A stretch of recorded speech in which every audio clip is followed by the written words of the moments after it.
कुंभ के मेले में साधुओं को धर्म ज्ञान हिंदुओं का देने के लिए पैसे नहीं दिए। वो जो खर्चा होता है ना, करोड़ों रुपए जिस पे सवाल उठा रहे हैं उदित राज जी, आपकी जानकारी के लिए बता दूं, वो खर्चा गवर्नमेंट कैसा करती है? वो करती है पुलिस व्यवस्था पर, वो करती है लाइट लगाने के लिए, वो करती है वहां पे रास्ता बनाने के लिए, नदी के किनारे प्लेन करना है, रास्ते बनाने हैं, टेंट लगाने हैं, लोगों को ठहराने के लिए व्यवस्थाएं करनी है, ट्रैफिक की व्यवस्था करनी है, बसें लगाई जानी है, और ये सब खर्चा करती है गवर्नमेंट। सुरक्षा में पैसे खर्च होते हैं। हिंदुत्व परवार करने का एक पुराना ये खेल है। ये हमेशा जनेऊधारी बनकर ये खड़े हो जाएंगे जब चुनाव आएंगे। हमने देखा राहुल गांधी किस तरह से जनेऊ दिखा रहे हैं, प्रियंका गांधी को हमने चुनरी ओढ़े देखा। ये लोग सबके सब जब चुनाव आते हैं तब तो ये कट्टर हिंदू बनने की कोशिश करते हैं, जो इनका भांडा इस तरह से फूटता है। क्या कोई देश की मस्जिद ऐसी है जहां चढ़ावा आता हो और उसको गवर्नमेंट लेती हो? क्या अजमेर शरीफ पे करोड़ों रुपए का चढ़ावा आता है? जो हाजी अली की दरगाह है उस पे करोड़ों रुपए का चंदा चढ़ावा लोग चढ़ाते हैं, क्या उसको गवर्नमेंट लेती है?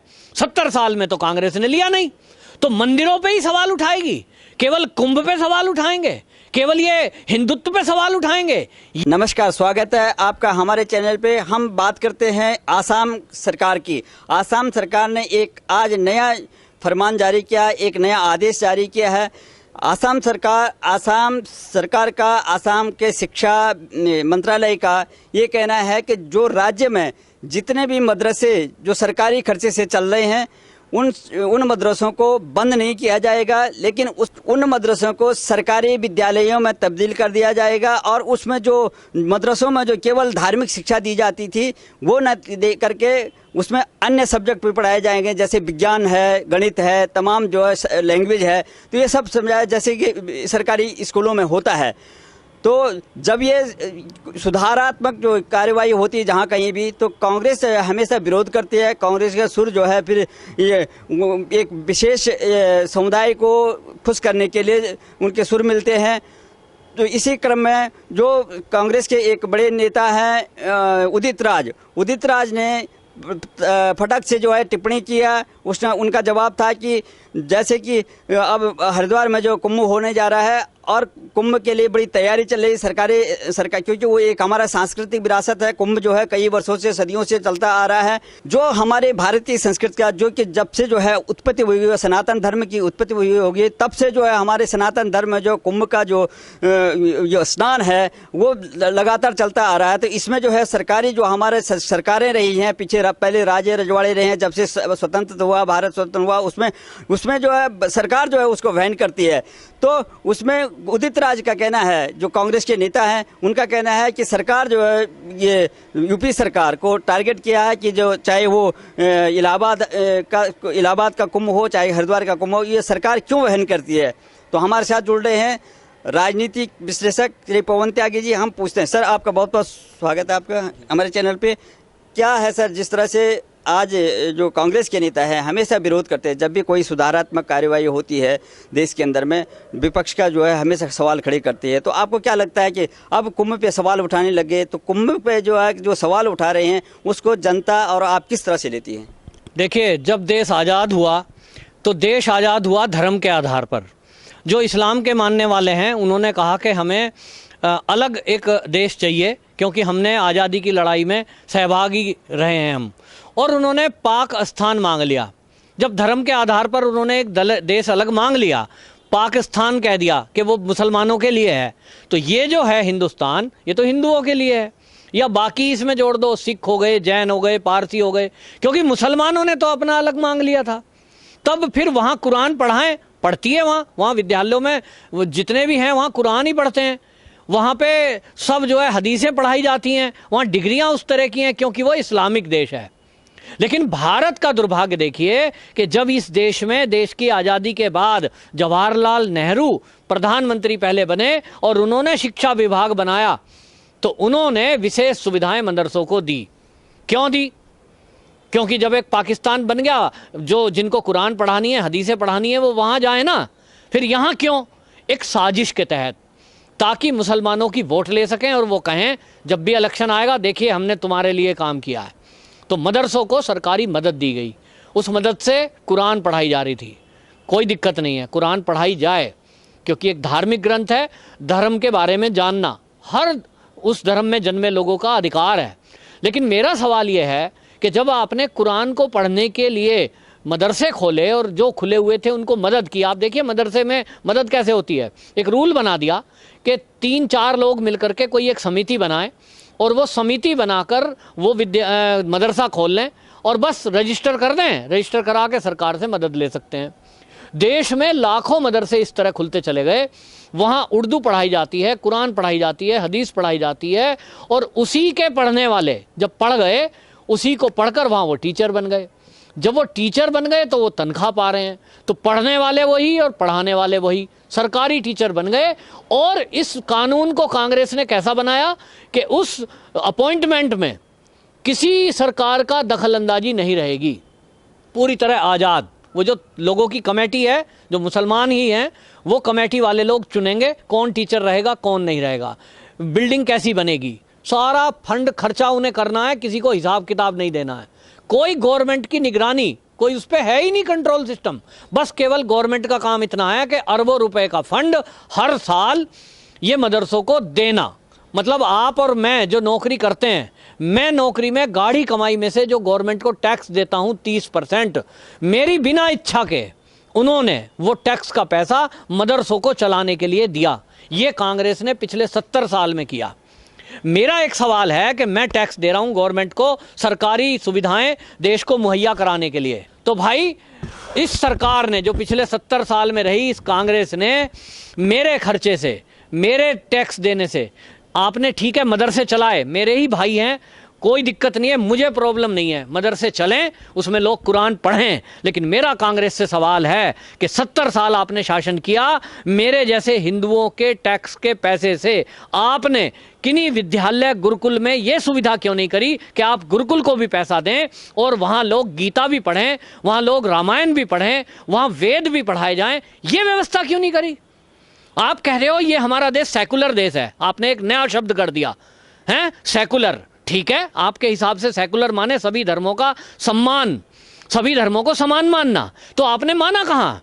आपने इस्लाम के मानने वालों को तो कुरान पढ़ने के लिए पैसे दिए और उस कुरान को पढ़कर वो याद कर लें तो वो टीचर बन जाएं। दूसरी तरफ कोई गीता पढ़े अपने घर में, रामायण पढ़े, किसी गुरुकुल में पढ़ाई करे और उसको सारे कंठस्थ वेद भी क्यों ना हो जाएं, वो कहीं टीचर नहीं बन सकता गवर्नमेंट का, उसको तनख्वाह नहीं मिलेगी। वो केवल पंडिताई करने के लिए तो है कि उसने गीता रामायण पढ़ ली है, उसने वेद पढ़ लिए हैं, पूजा पाठ उस पर आ गई है, अब वो बस तिलक लगाए, पंडित जी एक गरीब ब्राह्मण था, ये कहानी सुनते आ रहे हैं। क्यों नहीं किया कांग्रेस ने ऐसा? ये पक्षपात किया उस देश में जिस देश को कांग्रेस हमेशा सेकुलर सेकुलर कहती आई है। अब जिस बीजेपी पे ये आरोप लगा रही है, उदित राज ने सवाल उठा दिया कि साहब पैसा कुंभ में भी दिया जाता है, कुंभ में करोड़ों रुपए योगी जी ने खर्च कर दिए। तो उदित राज जी एक आईएएस हैं, ये जो उदित राज हैं ये आईआरएस रिटायर हैं, ये बहुत विद्वान हैं, ये ऐसा सवाल कैसे कर रहे हैं? राजनीति में हैं, बहुत मजे हुए खिलाड़ी हैं, जब जरूरत पड़ती है, जब दलित कार्ड खेल लेते हैं, इस बार भी खेल लिया। जब कोई बात कहो मैं दलित हूं जी, मुझे दबाया जा रहा है, मेरी बात को तोड़ा मरोड़ा जा रहा है। आप आईएएस हो तो आपसे उम्मीद की जा रही थी, इतने बुद्धिमान रहे हो, सीनियर आदमी, तो आप कोई बात बोलने के पहले तोलते उसको कि क्या बोल रहे हो। आपने बोला भारत सरकार, योगी जी ने करोड़ों रुपया खर्च कर दिया कुंभ के ऊपर, वो भी तो सरकारी खर्चा है जी। उदित राज जी, मैं आपकी जानकारी दुरुस्त कर दूं कि कांग्रेस ने या जो भी सरकारें अभी तक रही हैं वो मदरसों के लिए फंड देती हैं, वहां कुरान पढ़ाई जाती है, हदीस पढ़ाई जाती है और धार्मिक पुस्तक पढ़कर वो वहीं टीचर भी लग जाते हैं, नौकरियां पाते हैं। ये सीधा सीधा धार्मिक किताब पढ़ाने के लिए आपने एक मजहब को आगे बढ़ाने के लिए, मजहब की जानकारी बढ़ाने के लिए आपने फंड दिया गवर्नमेंट ने। लेकिन आपकी जानकारी दुरुस्त कर दूं कि जब कोई कुंभ लगता है वहां सरकार किसी साधु संत को पैसा नहीं देती है कि आप रामायण पढ़ाएंगे, वहां पर आप वेद पाठ करेंगे, वहां आप कथा प्रवचन करेंगे। तो योगी सरकार हो या कोई भी सरकार हो, उसने कभी भी उन संतों को पेमेंट नहीं दी कि आप कुंभ में जाओगे, 1 महीना वहां वास करोगे, आप जो वहां लोगों को धर्म का ज्ञान दोगे, जैसा मदरसा देता है, तो मदरसे में कुरान पढ़ाने के पैसे गवर्नमेंट दे रही है, जो कांग्रेस ने 70 साल किया। लेकिन जिस बीजेपी पर कांग्रेस सवाल उठा रही है, उस बीजेपी ने या किसी भी सरकार ने कुंभ के मेले में साधुओं को धर्म ज्ञान हिंदुओं का देने के लिए पैसे नहीं दिए। वो जो खर्चा होता है ना, करोड़ों रुपए जिस पे सवाल उठा रहे हैं उदित राज जी, आपकी जानकारी के लिए बता दूं, वो खर्चा गवर्नमेंट कैसा करती है? वो करती है पुलिस व्यवस्था पर, वो करती है लाइट लगाने के लिए, वो करती है वहां पे रास्ता बनाने के लिए। नदी के किनारे प्लेन करना है, रास्ते बनाने हैं, टेंट लगाने हैं, लोगों को ठहराने के लिए व्यवस्थाएं करनी है, ट्रैफिक की व्यवस्था करनी है, बसें लगाई जानी है, और ये सब खर्चा करती है गवर्नमेंट। सुरक्षा में पैसे खर्च होते हैं। मैं खुद गया हूं नासिक के कुंभ में, मैं एक बार होके आया हूं। वहां गवर्नमेंट केवल जगह दे देगी आपको कुंभ में कि ये जगह आपकी है, ये जगह आपकी है, इस पे आप रहें। उसका किराया देना पड़ता है, बाकायदा गवर्नमेंट वसूल करती है। जो बिजली यूज करेंगे उसके लिए टेम्परेरी मीटर लगाए जाते हैं, वो बिजली पेमेंट करती है। जितने भी संत समाज है, कोई फ्री में नहीं लेता। तो वो करोड़ों रुपए सरकार अपनी व्यवस्थाओं को संभालने में करता है कि जो पुलिस लगी हुई है, जो सुरक्षा कर्मी, जो सफाई कर्मी लगे, उनके लिए, और उसको फिर रेवेन्यू प्राप्त होता है उस गवर्नमेंट को। जिस शहर में भी कुंभ लगता है, चाहे वो इलाहाबाद हो, चाहे वो नासिक हो, चाहे वो हरिद्वार हो, जब कुंभ जहां लगेगा वहां लाखों करोड़ों लोग इकट्ठे होते हैं। वो कुछ खाएंगे, वो नहाएंगे, कुछ सामान खरीदेंगे, उसका गवर्नमेंट को टैक्स जाता है। तो कांग्रेस का केवल और केवल हिंदुत्व परवार करने का एक पुराना ये खेल है। ये हमेशा जनेऊधारी बनकर ये खड़े हो जाएंगे जब चुनाव आएंगे। हमने देखा राहुल गांधी किस तरह से जनेऊ दिखा रहे हैं, प्रियंका गांधी को हमने चुनरी ओढ़े देखा। ये लोग सबके सब जब चुनाव आते हैं तब तो ये कट्टर हिंदू बनने की कोशिश करते हैं, जो इनका भांडा इस तरह से फूटता है। जब हिंदुओं की कहीं वास्तविकता में बात आती है, वहां इन्हें सुविधा देनी नहीं, और सवाल उठा रहे हैं कुंभ के मेले पर। तो ये भाजपा पर सवाल उठा रहे हैं, जबकि ये तो चाहे अखिलेश गवर्नमेंट रही हो, चाहे कांग्रेस रही हो, सबके व्यवस्थाओं का बात है और व्यवस्थाओं पर खर्च होता है। किसी संत समाज, किसी आज तक के मंदिर में आप बता दीजिए, किसी मंदिर में आज तक किसी पुजारी को एक भी सरकारी कर्मचारी की तरह तनख्वाह दी गई है क्या? बल्कि उल्टा है कि बहुत सारे मंदिर इस देश में ऐसे हैं जिनसे पैसा गवर्नमेंट उल्टा ले रही है।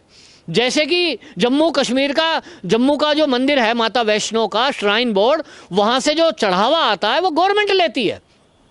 क्या कोई देश की मस्जिद ऐसी है जहां चढ़ावा आता हो और उसको गवर्नमेंट लेती हो? क्या अजमेर शरीफ पे करोड़ों रुपए का चढ़ावा आता है? जो हाजी अली की दरगाह है उस पे करोड़ों रुपए का चंदा चढ़ावा लोग चढ़ाते हैं, क्या उसको गवर्नमेंट लेती है? 70 साल में तो कांग्रेस ने लिया नहीं।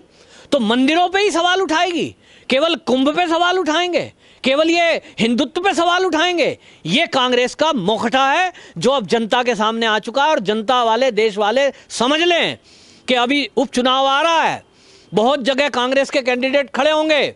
जरा उनसे पूछें कि जब आपने किसी मंदिर को, आज तक पंडित को, पुजारी को तनख्वाह नहीं दी, तब आपने मदरसों को, मस्जिदों को क्यों दी? और जब आपने रामायण और गीता पढ़ने के लिए कोई मदद नहीं करी, तब आपने कुरान पढ़ाने के लिए मदद क्यों करी? क्यों मदरसे खोले? और आज अगर बीजेपी उस गलती को सुधारने की कोशिश कर रही है, जिसकी पहल आसाम से हुई है, मैं कहना चाह रहा हूं मोदी जी, अब सारे देश में इस कानून को लागू करने की जरूरत है, क्योंकि ये कांग्रेस के भाषा में सेकुलर देश है। तो यहां सभी धर्म समान होने चाहिए। तो जब हिंदू रामायण नहीं पढ़ा सकते स्कूल में, गीता नहीं पढ़ाई जा सकती, और कोई पढ़ाए गुरुकुल में, उसके पढ़े हुए बच्चे सरकारी नौकरी नहीं प्राप्त कर सकते, तब कुरान पढ़े हुए, हदीस पढ़े हुए लोग आईएएस पीसीएस क्यों बन रहे हैं? ये सवाल बहुत उठाया जा रहा है। अब ये सवाल जनता पूछ रही है और अब ये केंद्र सरकार से पूछ रही है। और जिन स्टेट में बीजेपी की गवर्नमेंट है, मैं स्वागत करता हूं, आसाम ने ये पहल करी। सभी स्टेट जहां बीजेपी की गवर्नमेंट है, कम से कम इसको तत्काल प्रभाव से लागू करे और केंद्र सरकार इस पर विचार करे। हिंदू इस बात को लेकर के बहुत आक्रोशित है। या तो दोनों को बढ़ाओ या तो दोनों को बंद करो। धर्म की चर्चा, धर्म की शिक्षा अपने अपने खर्चे से लोग करेंगे। मेरे घर में भी रामायण है, मेरे घर में गीता है, मेरे घर में वेद है, मैं उसको अपने बच्चों को पढ़ाऊंगा अपने खर्चे से, यदि मैं अपने धर्म का ज्ञान देना चाहता हूं। इसी तरह कुरान भी अपने खर्चे से लोग पढ़ाएं घर में। और फिर इसको मैं आपको बता दूं, आसाम में भी जो ये मुद्दा बना रही है कांग्रेस, आसाम में भी जो प्राइवेट मदरसे हैं जिनको सरकारी एड नहीं मिलती, उनको सरकार नहीं छेड़ रही है। तो इस्लाम की जानकारी प्राप्त करनी है या किन्हीं को करानी है, तो वो मदरसे खोलें सरकारी मदद के बिना और पढ़ाएं। इसमें सरकार का कोई दखल है नहीं। ऐसे जो गुरुकुल देश में चल रहे हैं वो भी आज तक अपने खर्चे से ही चलते आए हैं, सब व्यवस्था अपने खर्चे से चलती है। तो जब हिंदू गुरुकुल चला सकते हैं तो जो इस्लाम के मानने वाले हैं, जो मुसलमान हैं, वो मदरसे अपने खर्चे से क्यों नहीं चला सकते? ये उल्टा सवाल मेरा कांग्रेस से है और केंद्र सरकार से है। अच्छे ढंग से आपने समझाया कि ये दोयम दर्जे का जो है वो मापदंड जो होता है देश में, और उसमें इस्लाम को भी, इस्लाम के मानने वालों को भी ऑब्जेक्शन नहीं है, क्यों वो भी समझ रहे हैं कि बिना व्यावसायिक शिक्षा के जो है ये केवल धर्म की शिक्षा देने से काम नहीं चलेगा, क्योंकि आज जब उनके बच्चे भी जाते हैं तो कंपटीशन में जो है रह जाते हैं, तो इसके लिए वो उनकी तरफ से कोई बयान नहीं आया। लेकिन जिन लोगों का कांग्रेस हमेशा जो है, जिनका कोई आधार धीरे धीरे घटता जा रहा है, और जिनमें जो प्रभावहीन जो नेता हैं वो इस तरह से अपने राजनीति अपने को जिंदा रखने के लिए इस तरह के सुगुफा छोड़ते हैं ताकि विशेष धर्म वाले उनको माने और कुछ लोग जो सेकुलर हैं उनकी जो बात माने और फेम बने रहे, और उनका आभास ये हो कि वो जीवित है अभी तक। तो ये लोग जो को इन लोगों का पर्दाफाश होना है, जनता समझती है। आपने बहुत अच्छी तरीके से जनता को, व्यूअर को, हमारे जो दर्शकों को समझाने की कोशिश की। बहुत बहुत धन्यवाद आपका।